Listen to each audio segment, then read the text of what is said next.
What's up, everybody? Welcome to the Fantasy Flex Podcast. This is your fantasy preview for NFL Week 5. On today's show, we will discuss the Thursday night football slate, dive into the Week 5 main slate, and build some lineups on DraftKings and FanDuel. I'm your host, Chris Raybon, here to break it down.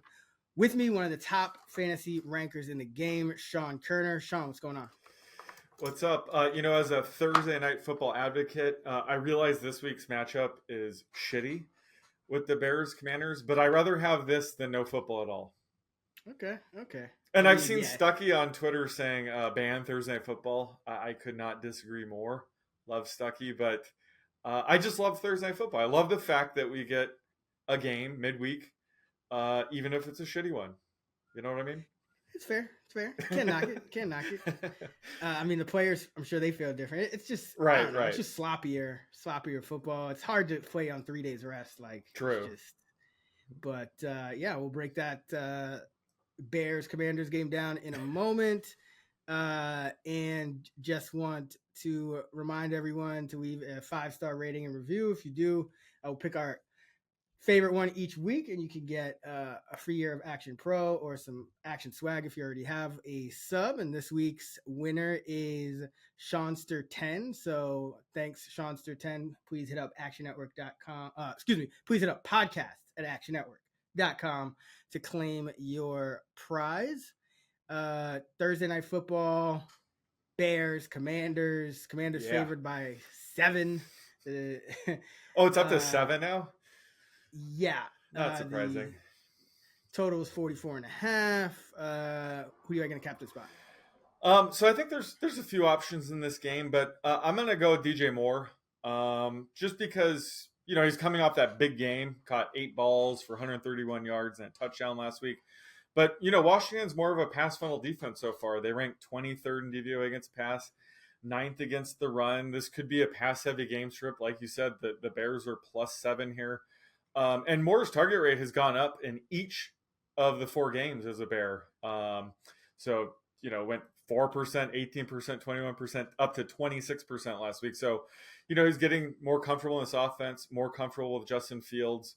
There probably won't be too much offense in this game. So I do like going with a wide receiver here and DJ Moore. Yeah. He's been definitely more involved these last couple of weeks. It's been a lot better than how it started, but I like DJ this week. I'm going with Justin Fields. I think, it's a situation where he's probably going to run the ball. He's been running a bit more. The Commanders have given up third most rushing yards to opposing quarterbacks. They've faced a lot of rushing quarterbacks so far. This is another one. And Fields, you don't necessarily need to stack him because of that rushing upside. So he's not too much more expensive than, the other top guys on the slate. So like Justin Fields, who looked really great throwing the ball last week. Yeah. And he didn't look bad throwing the ball against Kansas City either. It was just that whole game was such a dumpster fire. But I think ever since, he's kind of said, I got to think less. I think his game has started to return. The high upside guy we saw at the end of last year, that's starting to come back. So like Justin in this spot. Yeah, I'm not going to get nitpicky with his rushing stats because he threw for over 300 yards and 4 touchdowns. But it's his second game this year where he had 4 attempts or fewer. What do you think is going on there? And do you think maybe with the short week, like you said, more sloppy game plans for Thursday Night Football, do you think we see him run a bit more in this game? I do, because even watching him last week, it was he was willing to scramble, and he did have a few scrambles. There was some, I think he had a few scrambles called back by penalty too, which might have, and I did see them design a few runs for him as well. So, I think he had more than 4, and I think he'll have more than 4 going forward. But that Denver defense, it's bad. So there was a lot of openings for him to throw, but True. I think it'll even out a little more against a little bit more of a normal defense in Washington. Who do you like for value in the mid range?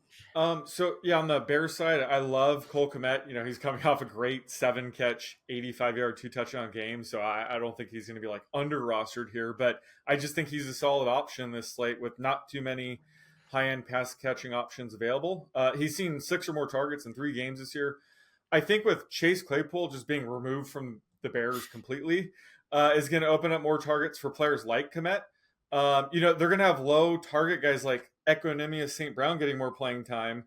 So that's just going to lead to, again, more targets for DJ Moore, more targets for Cole Kmet. So like Cole Kmet in this game. And then on the Commander side, I like Jahan Dotson.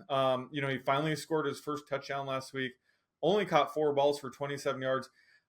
We really haven't seen him get going yet. He's too talented to be held back for too long. I know Terry McLaurin's had a couple good games in a row now. This could be the week where Jahan Dotson has a true breakout game. So I like getting Jahan Dotson on the 1 game slate.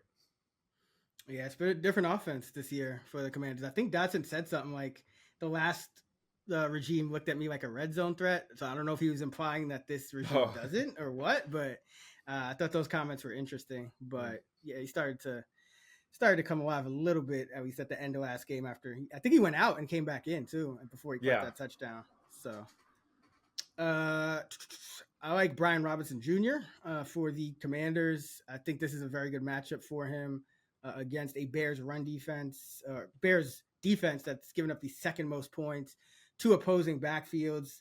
They've given up 8 total touchdowns to running backs. And I think Robinson, he's continuing to play to get about, 75% of the backfield carries, only runs around about 30% of the time. But this could be a game where they have some positive game scripts. So it could be a big game for Brian Robinson.